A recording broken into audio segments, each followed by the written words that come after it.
Subscribe to our YouTube channel and press the bell icon to get the latest updates. Before I start this episode of Politically Correct, I have an appeal to make. To sustain good, objective journalism, people like you must pay. Please subscribe to The Print. We have provided the links for both our international and domestic viewers on our website, theprint.in. Please do subscribe. Home Minister Amit Shah's weekend visit to Chennai created a lot of buzz in Tamil Nadu political circles. It was not just about the way the top AIDMK leadership, including Chief Minister E.K. Palaniswamy and his deputy O. Pannirselvan, how they rolled out the red carpet for him. It was also the swiftness with which the AIDMK declared its alliance with the BJP in the ensuing assembly elections in April-May next year. It came at a time when everybody was thinking that there was this growing rift between the two parties, especially after this Well Yatra fiasco, where the state government refused to give permission to the BJP to go ahead with that yatra. BJP leaders were still going out, trying to go out on that yatra. They were being rounded up, arrested. And there was also this sense that probably the AIDMK was looking at severing the ties because a Dravidian party going with the BJP in the assembly election didn't really suit it electorally. There's a reason for that. Because BJP in Tamil Nadu is known as a North Indian Brahmin party. Now, if you look at the Dravidian movement, the entire philosophy was anti-Brahminical. Another thing that you often hear from Dravidian parties, it's ingrained in their philosophy, is this resistance against what they call imposition of Hindi. And that's why you saw when the center came out with this national education policy and this proposed three-language formula, there was a lot of agitation in Tamil Nadu. The mandatory NEET that the center introduced has not really gone down well in Tamil Nadu. To ally with that party at a time when what it stands for goes against the grains of the Dravidian philosophy. Look at what it brings on the table there. Now, as I said, the BJP's USP is Prime Minister Narendra Modi's popularity. Now, when there was Modi wave in 2014, the BJP got 5.5% votes in Tamil Nadu. In 2019, when the wave turned into a tsunami, the BJP's vote share came down to 3.66%. In 2014, it won one Lok Sabha seat, Kanyakumari. In 2019, it did not win a single seat. We have talked about what it got in the assembly election. Besides, the AIDMK and the BJP went together in the 2019 Lok Sabha election. It was a disaster because the DMK-led alliance swept the polls, winning 38 of the 39 seats. But when the AIDMK contested the assembly by-polls in 22 constituencies separately, on its own, it won 9 out of 22. It was quite a decent performance.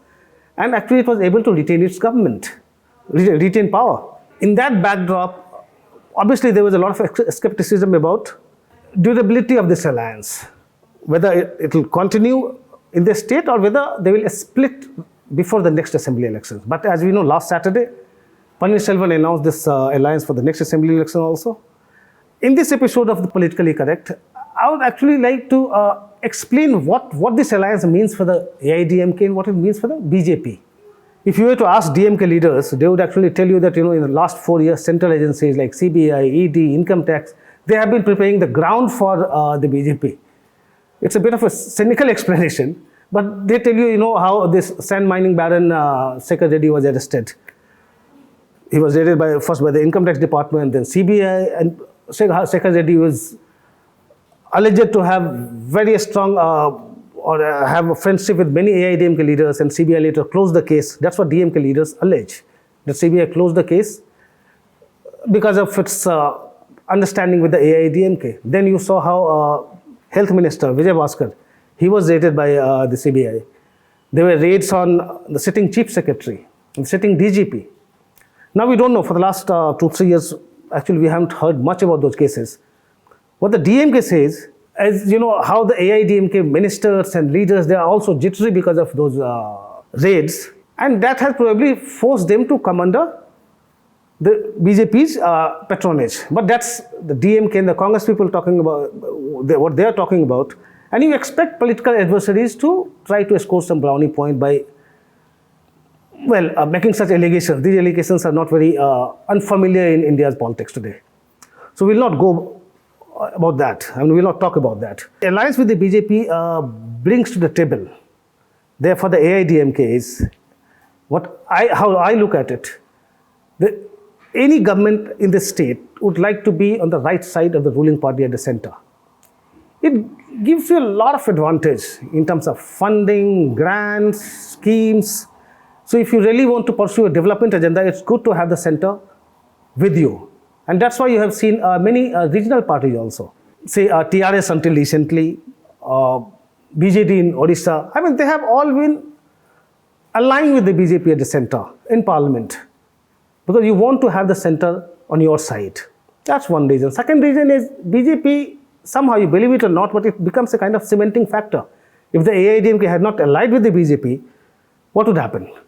You would have seen BJP trying to stitch up alliances with the smaller parties like PMK, DMDK, Tamil Maanila Congress. These are small parties, but they all have a certain vote share, 3%, 4%, 6%, 7%.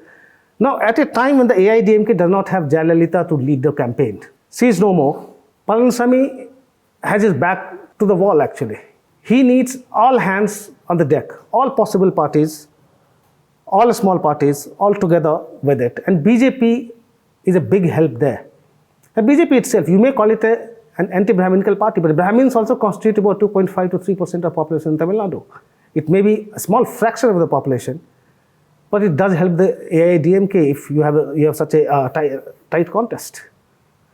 Then, of course, we talk about Prime Minister Narendra Modi's popularity not really having that kind of electoral influence in Tamil Nadu. But the fact is, even in Tamil Nadu, you still have a section of youth who are actually trying to, or who are looking beyond Dravidian philosophy.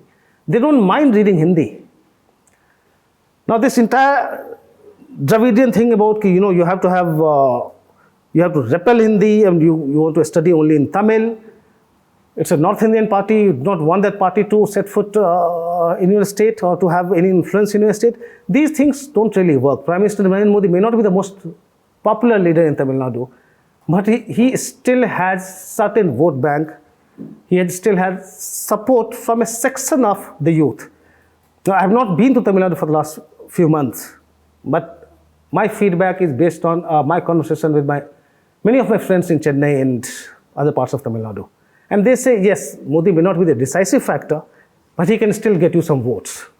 So that's the second reason for the AIDMK to actually go for this alliance. Third reason, I would say, Sasikala is going to be back in January. Sasikala, Jayalalitha's alter ego, actually.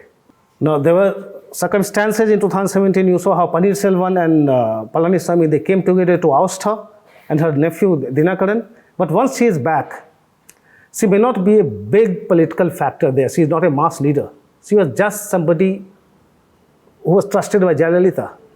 But Sasikala still has a lot of money and influence within the party to create trouble for Palaniswamy.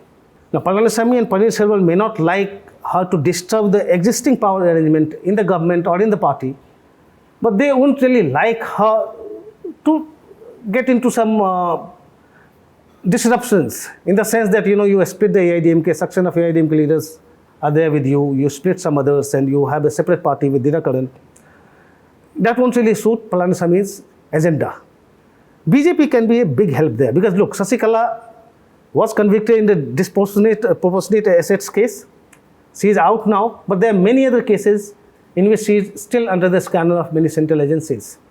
And the AIDMK actually would look up to somebody or some influential entity at the center to persuade Sasikala not to break the AIDMK anymore and actually come on board.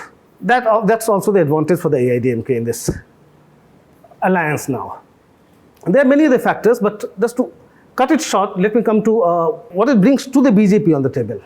Now, if you look at the BJP's evolution from Jan Sangh days, you must remember the Sanyukt Vidhayak Dal party, where MLAs from all non-Congress parties would come together and form governments in many states. That was way back in 1967.